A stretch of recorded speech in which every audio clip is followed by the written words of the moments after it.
अस्सलाम वालेकुम स्टूडेंट। आज का जो टॉपिक है हमारा वो है इक्वल मैट्रिक्स। इक्वल मैट्रिक्स से पहले मैं एक आपको चीज़ बता दूं कि हमने पहले जो पढ़ा था ऑर्डर ऑफ अ मैट्रिक्स। किसी भी मैट्रिक्स का ऑर्डर क्या होता है कि एक मैट्रिक्स की रो देख लें कितनी है रो, वो गिनती काउंट कर लें, 2 हैं 3 हैं वो काउंट कर लें, और उसके कॉलम को काउंट कर लें, और उनकी रो और कॉलम की जितनी तादाद होगी वो होगा ऑर्डर ऑफ अ मैट्रिक्स। ठीक है। अब हम पढ़ते हैं इक्वल मैट्रिक्स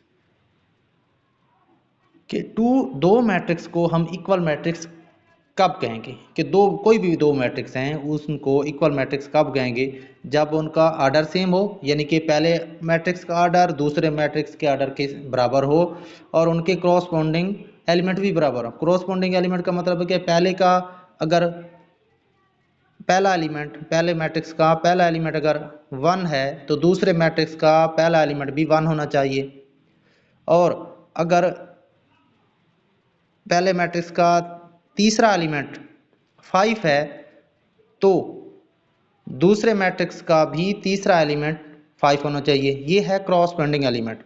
अब देखें कि अब एक एग्जांपल से हम इसे देखते हैं कि इक्वल मैट्रिक्स क्या होते हैं।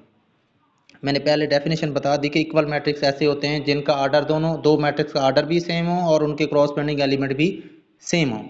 अब ये एग्जांपल देख लें पहले वाली कि ए मैट्रिक्स गिवन है जिसमें एलिमेंट है हमारे पास 2 3 4 5, और बी मैट्रिक्स है जिसमें एलिमेंट है 2 3 4 5। अब इनका पहले इस मैट्रिक्स ए का ऑर्डर देखें, रो कितनी है, 2 3 की पहली रो, 4 5 वाली दूसरी रो, तो इसका मतलब 2 रो होगी। अब कॉलम देखें, 2 4 वाला एक कॉलम, 3 5 वाला एक कॉलम, 2 कॉलम हो गए। इसका मतलब 2 क्रॉस 2 यानी कि 2 रो हैं और 2 कॉलम हैं।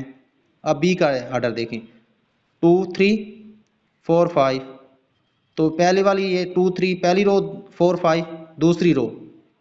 कॉलम देखें, 2 4 पहला कॉलम, 3 5 दूसरा कॉलम, तो इसका भी ऑर्डर क्या हो गया, 2 रो और 2 कॉलम, तो मतलब 2 बाय 2 यानी कि 2 क्रॉस 2।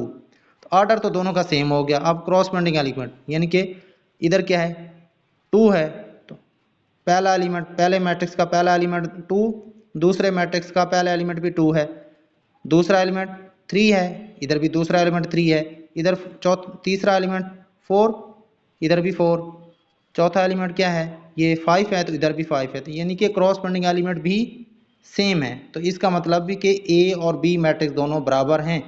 अब दूसरी एग्जांपल देखें, सी है, सी एक मैट्रिक्स है जिसमें एलिमेंट है 1 2 3 4, और डी में है 1 2 3 5। अब ऑर्डर देखें, सी का ऑर्डर क्या है, 1 2 पहली रो, 3 4 दूसरी रो, 2 रो होगी, 1 3 पहला कॉलम, 2 4 दूसरा कॉलम, तो इसका ऑर्डर क्या बन गया, 2 बाय 2 यानी कि 2 क्रॉस 2। अब डी को देखें, 1 2 पहली रो, 3 5 दूसरी रो, तो इसके भी, और 1 3 पहला कॉलम, 2 4 2 5 दूसरा कॉलम, इसका भी ऑर्डर 2 बाय 2 हो गए, यानी कि तो इसका order of C 2 by 2 2 cross 2, order of D 2 cross 2, तो ऑर्डर तो दोनों के बराबर हैं सी और डी का। अब क्रॉसपोंडिंग एलिमेंट देखते हैं। इधर इसका पहला एलिमेंट 1 है, तो इसका भी पहला एलिमेंट 1 है, सी का दूसरा एलिमेंट 2 है तो डी का दूसरा एलिमेंट भी 2 है, सी का तीसरा एलिमेंट 3 है तो डी का तीसरा एलिमेंट भी 3 है, और सी का चौथा एलिमेंट 4 है लेकिन डी का चौथा एलिमेंट 5 है। ऑर्डर तो सेम है लेकिन क्रॉसपोंडिंग एलिमेंट बराबर नहीं है, क्योंकि 4 और 5 बराबर नहीं होते।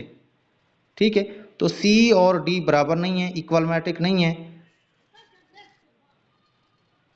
यानी कि देखें कि ऑर्डर तो दोनों का सेम है लेकिन उनके क्रॉसपोंडिंग एलिमेंट बराबर नहीं है, तो ये इक्वल मैट्रिक्स नहीं है। ठीक है, इसको अच्छे तरीके से करें।